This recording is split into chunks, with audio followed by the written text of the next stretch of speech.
So dear lovely student and learner, आज day 6 है और मैं आपका स्वागत करता हूं डे 6 का इस वीडियो लेसन में। आज हम लोग जानेंगे एडवर्ब के बारे में। जैसे कि आप मेरा स्क्रीन देख सकते हैं, यहाँ पर एडवर्ब का डेफिनेशन दिया हुआ है। An adverb is a word that describes or modifies a verb, adjective, another adverb, or a whole sentence.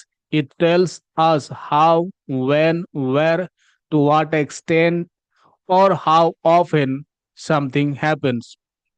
तो कहने का मतलब है, एडवर्ब एक ऐसा शब्द है जो वर्ब को या वर्ब का वर्णन करता है या उसके बारे में जानकारी देता है। कई बार एडजेक्टिव के बारे में जानकारी देता है और कभी कभी आपने किसी दूसरे एडवर्ब के बारे में भी अन्य जानकारी देता है या उसके बारे में वर्णन करता है। ये हमें बताता है कि कोई कार्य कैसे, कब, कहाँ, किस हद तक और कितना बार होता है, एडवर्ब हमें बताता है। डेफिनेशन से ज्यादा इस इम्पोर्टेंट हमारे लिए ये है कि देखिए यहाँ पर कुछ एग्जाम्पल सेंटेंसेस है और ये क्लियर हो जाएगा एग्जाम्पल से कि एडवर्ब किस तरह से लैंग्वेज में काम करता है। देखिए नंबर 1 एग्जाम्पल है, she arrived early for the meeting. यहाँ पर रेड इंक में लिखा हुआ है अर्ली। अर्ली का मतलब जल्दी। She arrived early for the meeting, वह मीटिंग के लिए जल्दी पहुंची। कैसे पहुंची? जल्दी पहुंची। या कब पहुंची? जल्दी पहुंची। तो पहुंचने का काम कैसे हुआ? जल्दी हुआ। पहुंचना यहाँ पर वर्ब है और ये पहुंचने का काम कैसे हुआ? जल्दी। तो यही बताने का काम करता है एडवर्ब। नंबर 2 एग्जाम्पल में भी देखिए, we will leave tomorrow morning. हम लोग कल सुबह निकलेंगे। कब निकलेंगे? कल सुबह निकलेंगे। They played outside all the day. वे लोग कहाँ खेले? उन्होंने पूरे दिन बाहर खेला। तो ये बाहर आस्थान हमें बता रही है। हमें डेफिनेशन में भी पहले ही बताया गया था कि कैसे, कब, कहाँ, किस हद तक या कितना बार कोई क्रिया संपन्न होता है उसके बारे में एडवर्ब बताता है। ही सिंग्स ब्यूटीफुली, वह सुंदर गाता है। कैसे गाता है? सुंदर गाता है, ब्यूटीफुली गाता है। The problem is almost solve, समस्या लगभग हल हो गई है। क्या हो गई है? कितना हाल हो गई है? लगभग। लगभग समस्या हाल हो गई है। तो ये हमारा किस हद तक? लगभग हाल हो गया है, मतलब लगभग लगभग पूरा ही हाल हो गया है। I always drink water in the morning. कब कब मैं हमेशा सुबह पानी पीता हूँ। कब कब पानी पीता हूँ? हमेशा। हमेशा सुबह पीता हूँ। प्लीज वेट हेयर, कृपया यहाँ प्रतीक्षा करें। प्रतीक्षा करना यहाँ वर्ब है। कहाँ करना है? यहाँ। यहाँ प्रतीक्षा करें। ही इज वेरी टॉल, ये देखिए टॉल एडजेक्टिव है, विशेषता है। और कैसे टॉल है? बहुत। बहुत लंबा है। तो यहाँ लंबा एक विशेषण है, एडजेक्टिव है। और कैसे लंबा है? कितना लंबा है? बहुत लंबा है। तो ये जो बहुत है ये हमारा एडवर्ब है। ये हमारा एडवर्ब है, ये समझने वाली बात है। नंबर 9 में देखिए, वी समटाइम्स गो हाइकिंग। हम कभी कभी हाइकिंग पर जाते हैं। कब जाते हैं? कभी कभी। Turn off the light now, अभी लाइट बंद करे। कब करना है लाइट बंद? अभी, नाउ। तो इस तरह से एडवर्ब काम करता है और हमें भाषा को और शुद्धता से और स्पष्टता से प्रयोग करने में मदद करता है। और यही तो है ग्रामर का डेफिनेशन भी। अभी बारी आती है, ये एडवर्ब कितने टाइप के हैं। मैं हमेशा की तरह मैं आपको नहीं बताऊंगा। पहले मैं आप देखते जाइए, मैं आपको बताता जाऊंगा ताकि आपकी जिज्ञासा बनी रही है। मैं वन बाय वन सभी टाइप बताता जाऊंगा और आपको बहुत ही सरल भाषा में एग्जाम्पल के साथ इसी तरह बताता रहूंगा। और अंत में मैं उम्मीद करूंगा आपको क्या समझ आया, क्या नहीं समझ में आया, आप मुझसे और क्या सीखने की उम्मीदें रखते हैं, मैं और किस तरह आपको एक्सप्लेन करूं, वो सभी बातें मुझे कमेंट करके जरूर बताइए ताकि मैं आपके लिए अच्छा से अच्छा लेसन बनाकर ला सकूं। मैं कमेंट के जरिए आपके साथ बात करना चाहूंगा। और मेरा टीचिंग अगर पसंद है तो आप जरूर इस मेरे चैनल को सब्सक्राइब कर लीजिए, इसको लाइक भी कर दीजिए और आपके किसी जरूरतमंद साथी को शेयर भी कर दीजिए। इससे मेरा मनोबल बढ़ता रहेगा और मैं आपको नई ऊर्जा के साथ हर रोज टीच करता रहूंगा।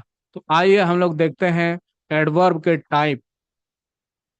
सबसे पहला टाइप यहाँ पर हमें देखने को मिल रहा है adverbs. Adverbs of manner, manner मतलब तरीका बताने वाले एडवर्ब। यहाँ डेफिनेशन भी हम लोग देख सकते हैं। एडवर्ब्स ऑफ मैनर वे शब्द होते हैं जो बताते हैं कि कोई काम कैसे होता है। यहाँ पर बहुत स्पष्ट लिखा हुआ है कैसे काम होता है, उस तरह के एडवर्ब्स को कहते हैं एडवर्ब्स ऑफ मैनर। मैनर का हिंदी मतलब ही होता है तरीका।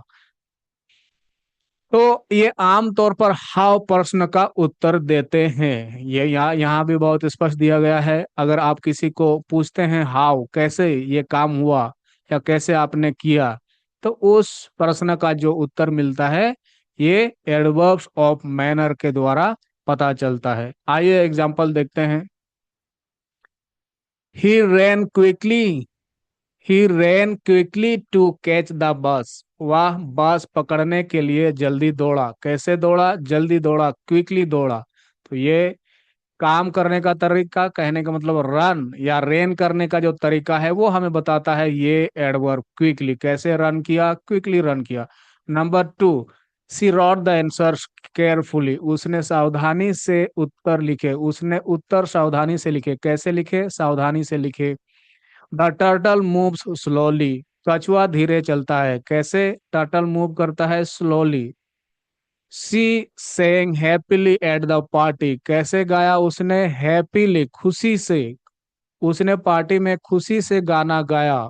He entered the room quietly. वह कमरे में चुपचाप या धीरे से प्रवेश किया। कैसे प्रवेश किया? चुपचाप, धीरे से प्रवेश किया।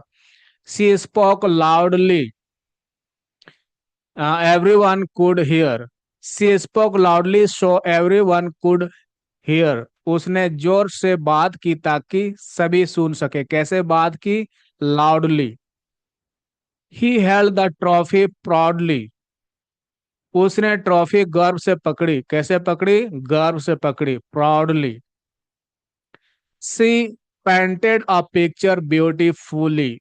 उसने उसने एक चित्र सुंदर तरीके से बनाया। कैसे तरीके से? सुंदर तरीके से। He chose his words wisely. उसने अपने शब्दों का समझदारी से चुनाव किया। कैसे चुनाव किया? समझदारी से चुनाव किया।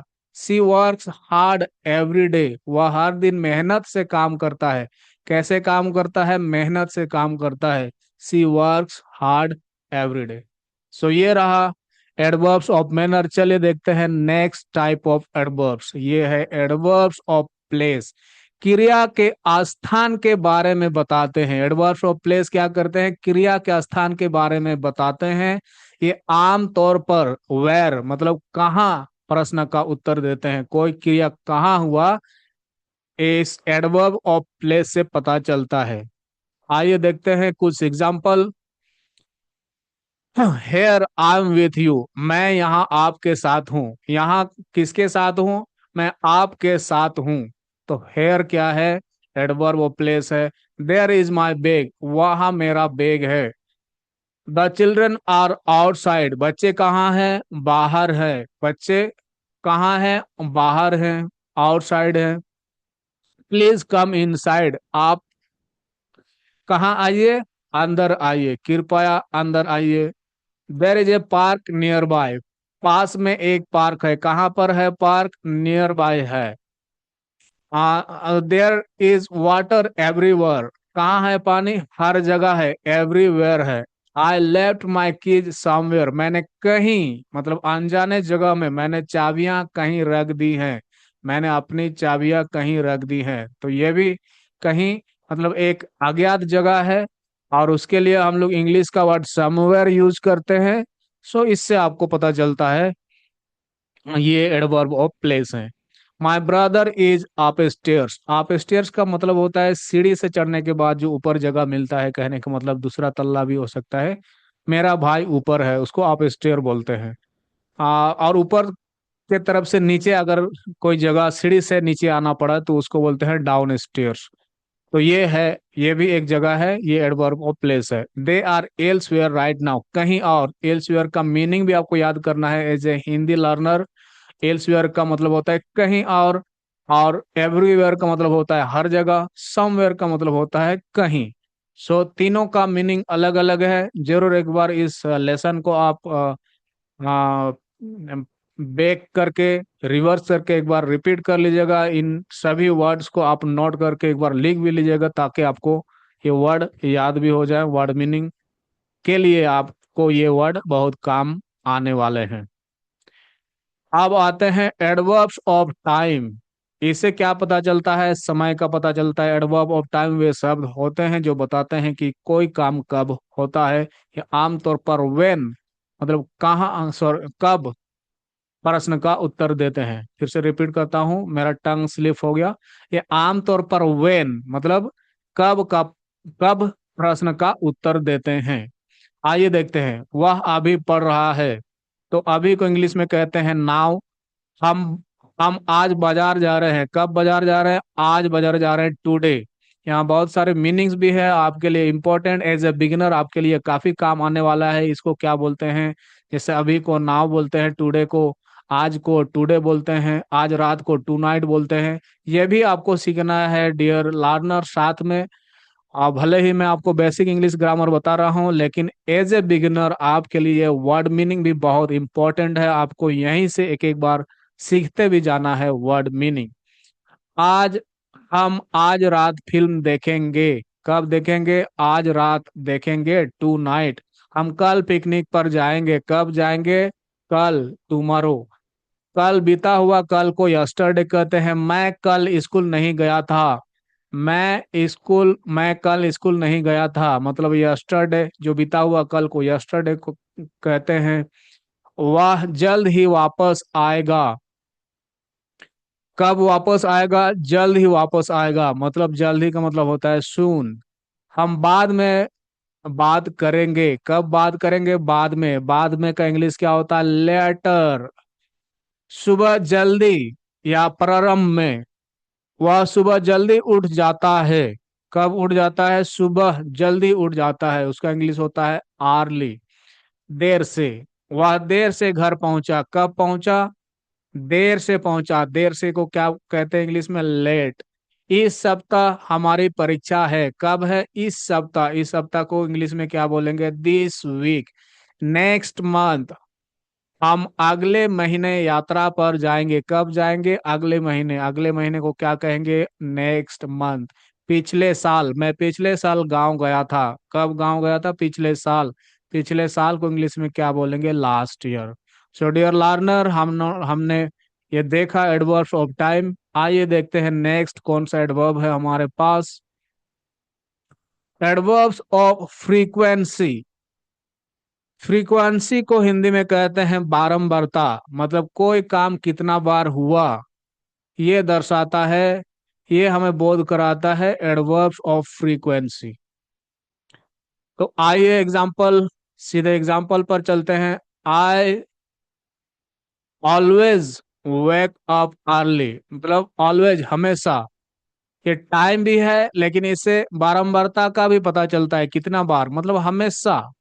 ये एक बारंबारता दिखाता है, इसीलिए ये एडवर्ब्स ऑफ फ्रीक्वेंसी के कैटेगरी में भी आता है। और कई बार ये टाइम, एडवर्ब्स ऑफ टाइम के साथ भी दिख जाता है। थोड़ा ये मिलता जुलता है, इसे कंफ्यूज ना करें। सी यूजुअली गोज टू स्कूल। आम तौर पर वो स्कूल जाती है। दे ऑफन प्ले क्रिकेट, वे अक्सर फुटबॉल सॉरी क्रिकेट खेलते हैं। अक्सर। वी समटाइम्स ईट आइसक्रीम, हम लोग आइसक्रीम कभी कभी खाते हैं। तो ये बारंबारता पता चल रहा है हम लोगों को, जैसे कभी कभी, अक्सर, आमतौर पर, हमेशा। और यहाँ पर देखिए कभी कभी, कभी कभार, occasionally, I occasionally watch movies, मैं कभी कभार फिल्में देखता हूँ। ही रेयरली ईट्स जंक फूड, वह बहुत कम जंक फूड खाता है, कम खाता है। तो खाने का जो बारंबारता है वो थोड़ा कम है। दे सेल्डम विजिट देयर अंकल, वे कभी नहीं के बराबर चाचा से मिलते हैं।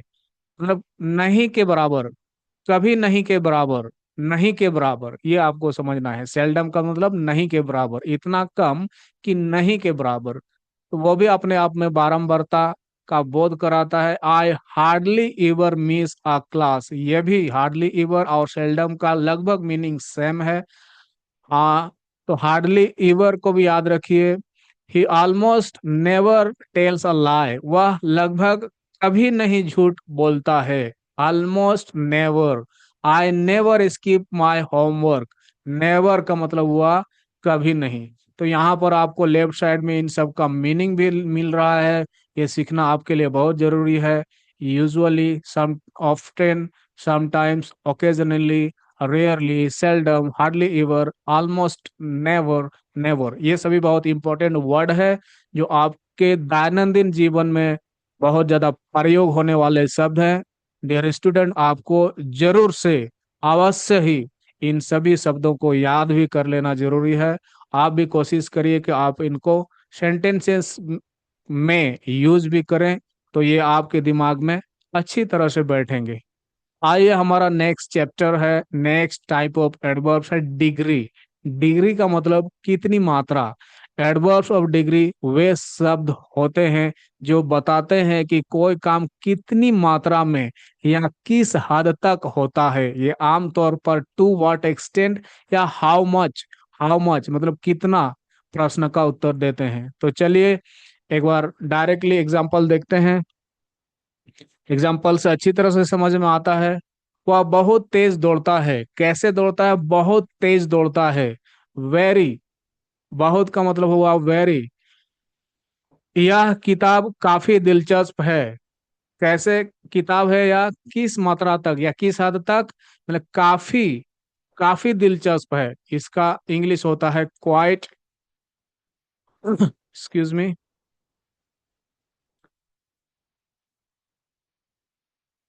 टू, बहुत अधिक, या बैग बहुत भारी है, कितना भारी है, बहुत अधिक भारी है, इसका इंग्लिश होता है टू। लगभग, मैं लगभग समय पर पहुंच गया, लगभग का इंग्लिश क्या है, ऑलमोस्ट। नियरली, हम लक्ष्य के करीब पहुंच गए, करीब, करीब पहुंच गए। तो यहाँ थोड़ा सा बाय मिस्टेक या टाइप हो गया है, यहाँ लिखिए करीब, करीब, करीब का मतलब होता है नियरली। और नेक्स्ट हमारा एग्जांपल है पूरी तरह से, पूरी तरह से, वह पूरी तरह से तैयार है। ही इज कंप्लीटली रेडी, पूरी तरह से का इंग्लिश होगा कंप्लीटली। अत्यधिक, या काम अत्यधिक कठिन है, इसका इंग्लिश क्या होता है, एक्सट्रीमली। काफी हद तक, वह काफी हद तक सही है, काफी हद तक का इंग्लिश में मीनिंग होगा रेदर। और कुछ हद तक, मैं कुछ हद तक सहमत हूँ, कुछ हद तक का इंग्लिश होगा समवॉट। मुश्किल से, वह मुश्किल से बोल पाया, मतलब हार्डली। तो ये सभी 1 से 10 तक जो वर्ड हैं आपके adverb of free sorry adverbs of degree हैं। इनको भी आप एक बार जरूर रिवाइज करते हुए याद करने का कोशिश करें। बहुत का मतलब हुआ वेरी वेरी, काफी का मतलब हुआ क्वाइट, बहुत अधिक का हुआ टू, लगभग का हुआ ऑलमोस्ट, करीब का हुआ नियरली, पूरी तरह से हुआ कंप्लीटली, अत्यधिक का हुआ एक्सट्रीमली, रेदर का काफी हद तक, कुछ हद तक, समवट, मुश्किल से, हार्डली। तो ये सभी दैनंदिन जीवन में मोस्ट कॉमनली यूज होने वाले एडवर्ब्स हैं। इनको जरूर आप एक बार रिवाइज करके याद कर लीजिए। आइए हम देखते हैं नेक्स्ट एडवर्ब। अब है हमारे पास adverbs of reason. Adverbs of reason वे शब्द होते हैं जो बताते हैं कि किसी काम के होने का कारण क्या है। ये आमतौर पर वाक्य में शुरुआत, बीच या अंत में आते हैं और वाई का उत्तर देते हैं, है ना, वाई का उत्तर देते हैं। आइए देखते हैं ये किस तरह से काम करते हैं। I studied hard therefore I pass the exam. मैंने मेहनत से पढ़ाई की, इसलिए मैं परीक्षा में पास हो गया। तो ये है हमारा adverbs of reason, therefore. The roads were wet hence the match was cancel. सड़कें गीली थी, इस कारण मैच रद्द कर दिया गया। तो यहाँ पर हमारा एडवर्ब ऑफ रीजन है हैंस। हैंस मतलब इस कारण। She did not sleep well दस शी फेल्ट टायर्ड। वह अच्छी तरह नहीं सोई, इस तरह, हाँ, इस प्रकार वह थक गई।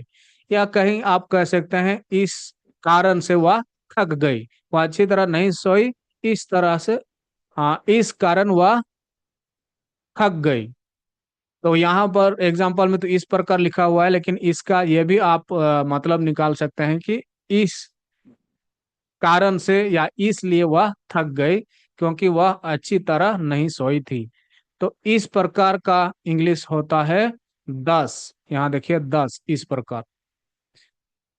It was raining heavily, consequently the picnic was postponed. तेज बारिश हो रही थी, परिणाम स्वरूप पिकनिक स्थगित कर दी गई। परिणाम स्वरूप का इंग्लिश होगा कॉन्सिक्वेंटली। ये बहुत इंपॉर्टेंट वर्ड है, आपको हमेशा काम आता रहेगा, इसको जरूर एक बार याद कर ले। कोच कोच ने उनका प्रदर्शन देखा और तदनुसार टीम बदल दी। मतलब the coach saw their performance and accordingly change the team. So यहाँ पर हमारा जो एडवर्ब्स ऑफ रीजन है वो क्या है, अकॉर्डिंगली है, तद अनुसार, मतलब उस अनुसार से। I stayed at home because I was not feeling well. मैं घर पर रहा क्योंकि मैं ठीक महसूस नहीं कर रहा था। क्योंकि का इंग्लिश हुआ बिकॉज। ये भी बहुत ही कॉमन यूज में आने वाला वर्ड है, इसको भी जरूर आपको याद कर लेना चाहिए। सिंस का मतलब होता है चूंकि। देखिए, since you are late you will miss the bus. चूंकि तुम देर से आए हो, तुम बस छूट जाओगे। या कहने का मतलब तुम्हारी बस छूट जाएगी। चूंकि, चूंकि के लिए इंग्लिश होता है since. As it was getting dark, चूंकि अंधेरा हो रहा था, हमने जाने का निर्णय लिया। As it was getting dark we decided to leave. So चूंकि का इंग्लिश हो जाता है एज।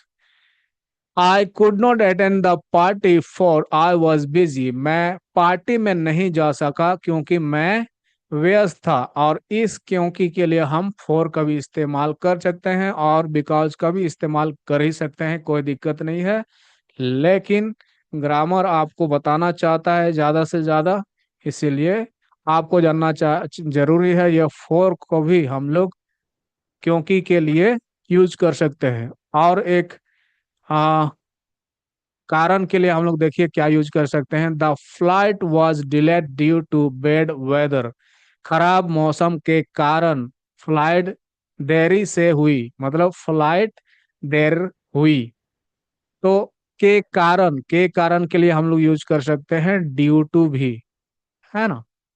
तो यूज करते करते अपने आप आपके माइंड में सेटल हो जाता है, आपको कौन सा यूज करना सुविधा लगता है उस हिसाब से आप यूज करते जा सकते हैं।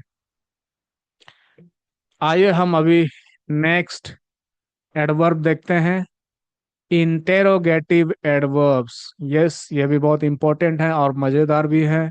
इंटेरोगेटिव एडवर्ब्स वे शब्द होते हैं जिनका प्रयोग प्रश्न पूछने के लिए किया जाता है। ये वाक्य में किसी क्रिया, समय, स्थान, कारण, तरीका, मात्रा या सीमा के बारे में जानकारी पूछते हैं। आइए हम एग्जाम्पल में एंट्री करते हैं और देखते हैं कैसे इसका प्रयोग होता है। देखिए, वाई आर यू लेट, यहाँ कारण पूछ रहा है कि तुम लेट क्यों हुए, तुम देर से क्यों आए। सो उसके लिए हम लोग क्या यूज कर रहे हैं, वाई। वाई का इंग्लिश होता है, सॉरी, वाई का हिंदी होता है क्यों, और क्यों का इंग्लिश होता है वाई। आपको याद कर लेना चाहिए ये मीनिंग, और पहले से मालूम है तो अच्छी बात है। आइए, व्हेन इज द मीटिंग, बैठक कब है, यहाँ समय पूछ रहा है। तो समय पूछने के लिए हम कौन सा वर्ड का यूज करते हैं, कब, और इंग्लिश, उसका इंग्लिश होता है when. Where do you live, कहाँ रहते हो, यहाँ पर तुम कहाँ रहते हो, आस्थान पूछ रहा है। तो इस आस्थान को पूछने के लिए आप कौन सा एडवर्ब का यूज करेंगे, कौन सा इंटेरोगेटिव एडवर्ब, वेयर। वेयर का मतलब होता है कहाँ। किस, यहाँ तरीका पूछ रहा है, how did you solve the problem, तुमने समस्या कैसे हल की। तो कैसे के लिए हम यूज करते हैं हाउ। यहाँ पर देखिए, how much water do you need, तुम्हें कितना पानी चाहिए, कितना, हाउ मच, उसके लिए हम क्वेश्चन वर्ड यूज करते हैं हाउ मच। संख्या पूछने के लिए, how many books do you have, तुम्हारे पास कितनी किताबें हैं, उसके लिए कितनी के लिए हम लोग बोलेंगे इंग्लिश में हाउ मैनी। सो ये सभी कौन से वर्ड हैं, इंटेरोगेटिव एडवर्ब्स।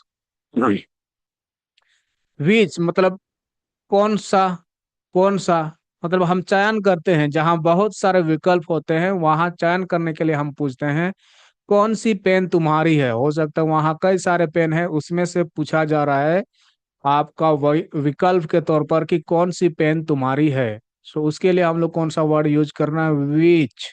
विच का मतलब होता है कौन सा या कौन सी। उसी तरह रिपीटेड है, मीनिंग सेम है। Which movie do you like, तुम्हें कौन सी फिल्म पसंद है। इस विच, इस कौन सी के लिए भी यहाँ विच का ही यूज किया जा रहा है। दो बार यहाँ पर एग्जाम्पल में आया है, सेम बात है, कंफ्यूज नहीं करने का है। How often do you exercise, तुम कितनी बार व्यायाम करते हो, मतलब कितनी बार, मतलब दिन में कितनी बार आप कसरत करते हो, एक बार या दो बार, कुछ लोग दो बार भी करते हैं। तो ये पूछ रहा है कि तुम कितनी बार व्यायाम करते हो, उसके लिए हम इंग्लिश में क्या यूज करेंगे, हाउ ऑफ्टन। हाउ ऑफ्टन, कुछ लोग ऑफन इसका प्रोनाउंस करते हैं, कुछ लोग ऑफ्टन प्रोनाउंस करते हैं।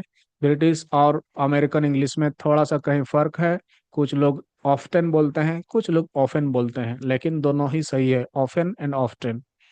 हाउ लॉन्ग मतलब कितनी समय तक। देखिए एग्जाम्पल, तुम यहाँ कितने समय तक रुकोगे, कितने समय तक, समय की लंबाई यहाँ पर पूछी जा रही है। तो इसके लिए इंग्लिश हम लोग यूज करते हैं how long.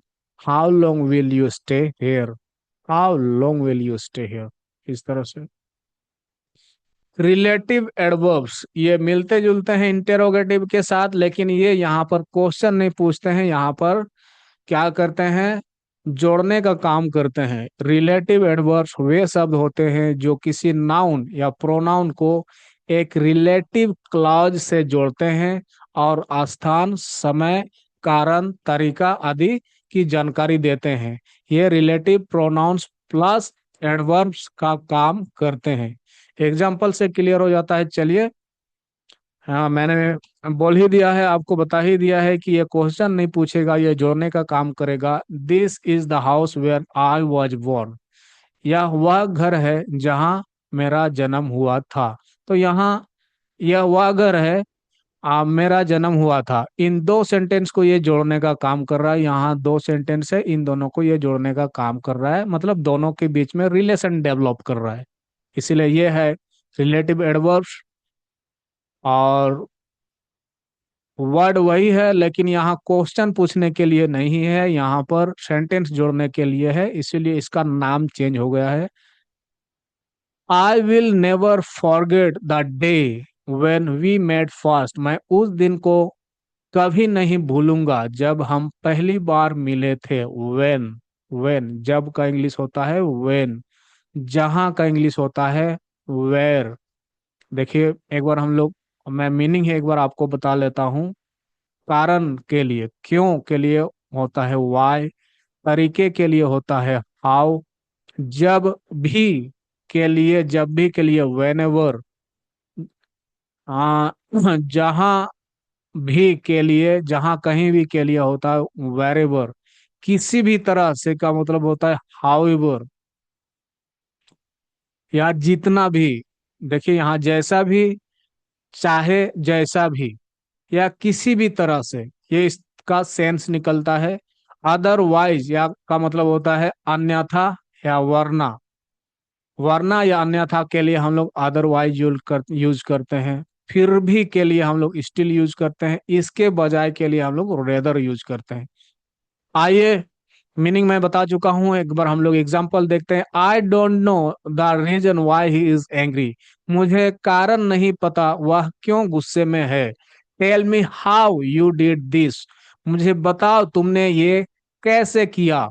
You can call me whenever you need help. जब भी तुम्हें मदद की जरूरत हो, तुम मुझे कॉल कर सकते हो, जब भी। Go wherever you want, go wherever you want, जहां भी तुम जाना चाहो जाओ, जहां भी तुम जाना चाहो जाओ। However hard he tried he failed. उसने चाहे जितनी भी कोशिश की, वह असफल रहा। उसने चाहे जितनी भी कोशिश की, वह असफल रहा। However hard he tried he failed. Hurry up, otherwise we will miss the train. जल्दी करो, नहीं तो हम ट्रेन छूट जाएंगी, या हमारी ट्रेन छूट जाएगी। I like him still he is strict. वह सख्त है, फिर भी वह फिर भी मुझे वह पसंद है। I like him, I like him still he is strict. थोड़ा सा ये, हाँ, गड़बड़ लग रहा है मुझे। बाय मिस्टेक इस तरह के एग्जाम्पल आ जाते हैं, आई एम सॉरी। ये होना चाहिए he is strict still I like him. Still I, इधर लिख रहा हूँ, थोड़ा सा समझने की कोशिश करिए। स्टिल आई लाइक हिम, ये होना चाहिए actual sentence. He is strict still I like him. वह सख्त है, फिर भी मुझे वह पसंद है, या मैं उसको पसंद करता हूँ। तो इस तरह से है, समझ लीजिएगा। मैंने सुधार दिया है। नेक्स्ट सेंटेंस है I would rather stay home today. मतलब आज घर पर रहना पसंद करूंगा। मतलब इस सेंटेंस का मतलब हुआ, मतलब बाहर रहने के बजाय, बल्कि को यहाँ पर हटा दीजिए, बजाय करिए, और सेंटेंस को थोड़ा सा मैनेज कर लीजिए। आज मैं कहीं और रहने के बजाय घर में रहना पसंद करूंगा। ये इस तरह का सेंटेंस है। कहीं और रहने के बजाय या कहीं और जाने के बजाय मैं घर में रहना पसंद करूंगा। I would rather stay home today, ये इसका मीनिंग निकलता है। थोड़ा सा मैनेज कर लीजिएगा। मैं उम्मीद करता हूँ आप समझ जाएंगे। और मैं आपको अगले लेसन की ओर लेकर जाता हूँ। ये है कंजक्टिव एडवर्ब्स। कंजक्टिव एडवर्ब्स वे शब्द होते हैं जो दो वाक्यों, विचारों को जोड़ते हैं और उनके बीच संबंध, जैसे कारण, परिणाम, विरोध, समय, तुलना आदि बताते हैं। तो ये तुलना भी करते हैं। हमने पीछे जो रिलेटिव देखा वो संबंध जोड़ता है, लेकिन इसमें तुलना या विरोध भी आपको देखने को मिल सकता है। ये इस बात को लेके थोड़ा सा, जो एडवर्ब ऑफ या रिलेटिव एडवर्ब्स थे उससे थोड़ा सा इस मायने में ये अलग है। देखिए ये तुलना भी कर सकता है, या थोड़ा विरोधाभास भी दे सकता है। It was raining however we went for a walk. बारिश हो रही थी, हालांकि हम सैर पर गए। बारिश हो ही रही थी, हालांकि हम सैर पर भी गए ही। जबकि बारिश होने पर लोग यूजुअली सैर पर नहीं जाते हैं, लेकिन यहाँ कर कह रहा है कि बारिश हो रही थी। हालांकि हम फिर भी सैर पर गए, इस तरह का ये भाव का बोध कर रहा है। He studied hard therefore he pass the exam,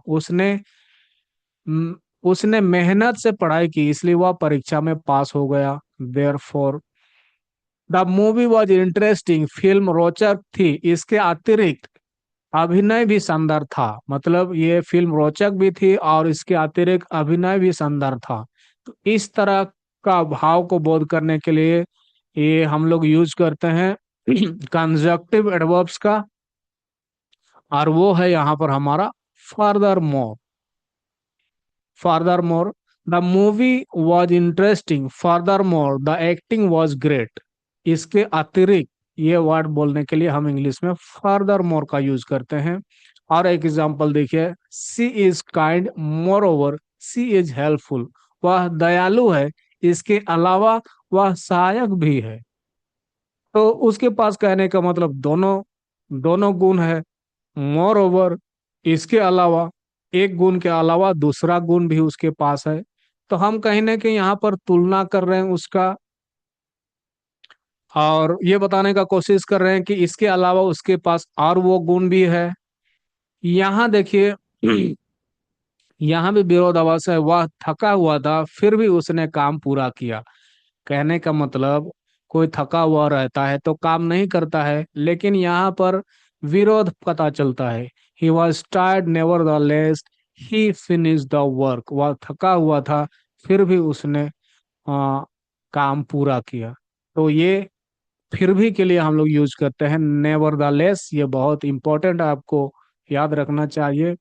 I was studying. Meanwhile, my brother was watching TV. मैं पढ़ाई कर रहा था, इस बीच मेरा भाई टीवी देख रहा था। कहने का मतलब, हाँ मैं पढ़ाई कर रहा था, कहने का मतलब मैं अच्छा काम कर रहा था, लेकिन मेरा भाई उसके उलट टीवी देख रहा था, जबकि उसको भी पढ़ाई करना चाहिए था या कोई काम का काम करना चाहिए था, लेकिन वो ऐसा नहीं कर रहा था, वह टीवी देख रहा था। इसका मतलब यहाँ पर विरोधाभास का बोध है, और इसके लिए हम लोग यूज करते हैं मीन वाइल, इस बीच, उसके लिए मीन वाइल। अगला एग्जांपल देखते हैं, it was very cold consequently the water froze, ठंड बहुत थी जिसके परिणाम स्वरूप पानी जम गया। सो परिणाम स्वरूप के लिए हम लोग यूज करते हैं consequently. Otherwise Hari up, otherwise you will miss the बस, जल्दी करो अन्यथा तुम बास छूट जाओगे, या बास तुम्हारी तुम्हारी बास छूट जाएगी। हिंदी में हम पढ़ा इस तरह से कहते हैं, अन्यथा हाँ तुम्हारी बास छूट जाएगी। तो आपको जल्दी करना है अन्यथा, या वरना आपकी बास छूट जाएगी। तो वरना या अन्यथा के लिए हम लोग यूज करते हैं अदरवाइज। बिल्कुल बहुत ही कॉमन है, बहुत ही यूजफुल वर्ड है, आपको जरूर इसको याद करके रखना चाहिए।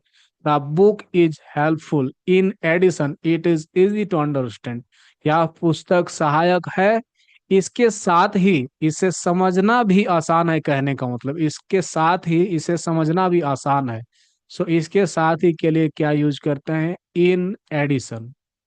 सो नेक्स्ट है हमारे पास फिर से otherwise he, sorry, study well otherwise you will fail. कोई किसी को सुझाव दे रहा है अच्छी तरह पढ़ो अन्यथा तुम असफल हो जाओगे, फेल हो जाओगे। तो अदरवाइज हम पहले ही देख चुके हैं, यहाँ फिर से एक रिपीट होगा, ये अदरवाइज है, इसका मतलब अन्यथा या वरना। तो डियर लर्नर, इस तरह से आज का ये एडवर्ब लेसन था। हाँ मुझे उम्मीद है आपको ये अच्छी तरह से समझ आया है। ये लंबा था क्योंकि इसके टाइप ज्यादा हैं, लेकिन ये आसान भी है, और साथ में ये काफी इम्पोर्टेंट भी है। आपको ये लेसन जरूर दो कारण से रिवाइज करना चाहिए।